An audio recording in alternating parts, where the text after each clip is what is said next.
I'm Harold, and this is my wife, Denise. We've been married for 60 years.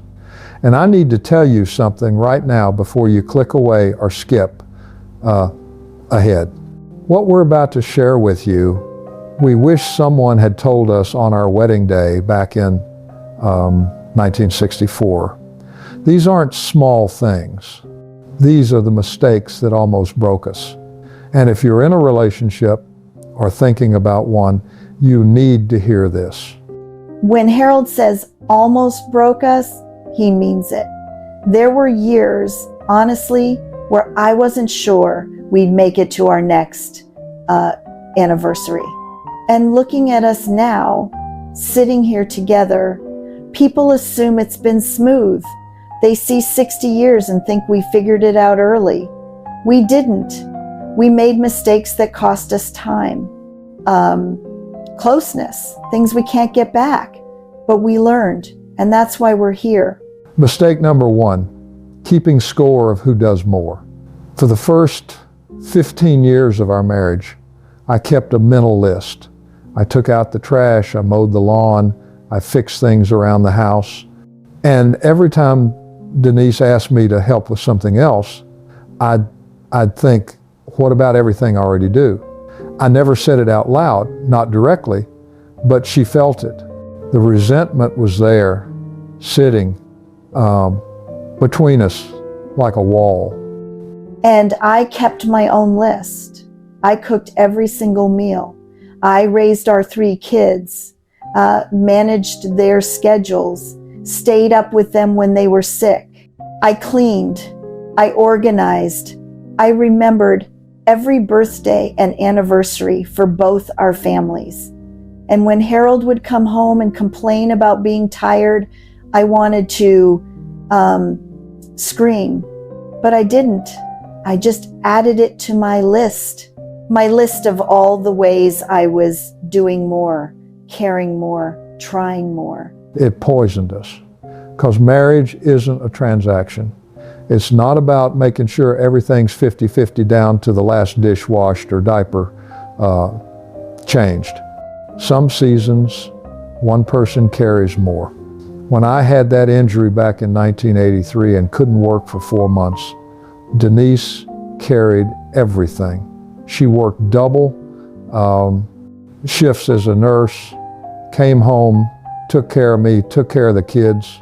I couldn't keep score then. And when she went through her own health struggles years later, I did the same. But we wasted so many years before that, measuring, comparing, building resentment over who sacrificed more. The shift came when our oldest daughter said something to me. She was maybe 30 at the time, having her own marriage troubles, and she said, "Mom, do you and Dad even like each other?" That hit me so hard. Because we loved each other, I truly believe we always did. But had we become so focused on fairness that we'd forgotten to be a team, I stopped counting after that. Not overnight, but gradually. And Harold did too. Mistake number 2, thinking you can change each other. Denise is a planner, always has been.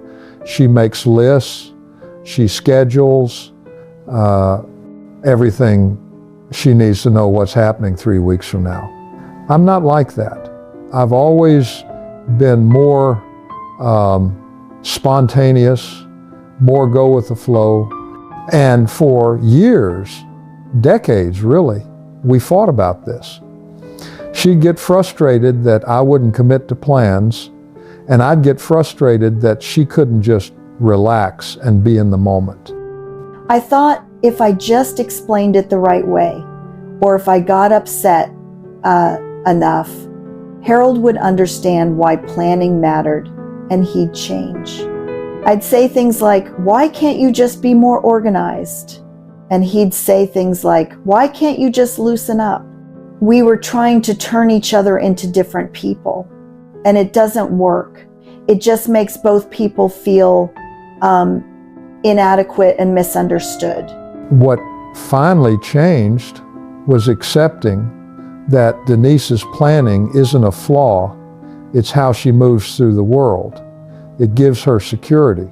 And my spontaneity isn't irresponsibility, it's how I find joy. We had to stop seeing our differences as problems to fix and start seeing them as things to work with. Now, Denise plans our big trips, handles our finances, keeps our calendar, and I surprise her with small, spontaneous things. Little day trips, unexpected flowers, moments she didn't plan for. We complement each other instead of fighting each other. Mistake number 3, not saying the difficult things until you explode. I am guilty of this one. So guilty. I would let things build up. Small annoyances, small hurts, and I wouldn't say anything because I didn't want to start a fight. I'd think, it's not worth it, just let it go. But you can't let everything go. It doesn't actually go anywhere. It just piles up inside you until something tiny sets you off, and suddenly you're screaming about something that happened 6 months ago. I remember one time, must have been in the early 2000s, Denise completely lost it because I forgot to pick up milk, just milk. And suddenly she's yelling about how I never listen, how I always forget things. And I'm standing there thinking, this is about milk? But it wasn't about milk. It was about 6 months of feeling unheard, and the milk was just the final straw. If I had told Harold earlier, calmly, hey, when you forget things I ask you to do, it makes me feel like you don't value my time. We could have talked about it. Instead, I stayed quiet until I couldn't anymore. And then it came out as an attack. And that doesn't solve anything. We learned to speak up earlier. Not aggressively, but honestly. This bothered me. Can we talk about it? It feels awkward at first, but it's so much better than the alternative. The difficult conversations don't have to be fights. They can be just conversations. Mistake number 4, treating your marriage like it can run on autopilot. After about 25 years, we fell into this routine. We knew each other so well, we'd been through so much, and we just assumed the relationship would sustain itself. We stopped dating each other. We stopped really talking beyond logistics. Who's picking up groceries? What time is the dentist appointment?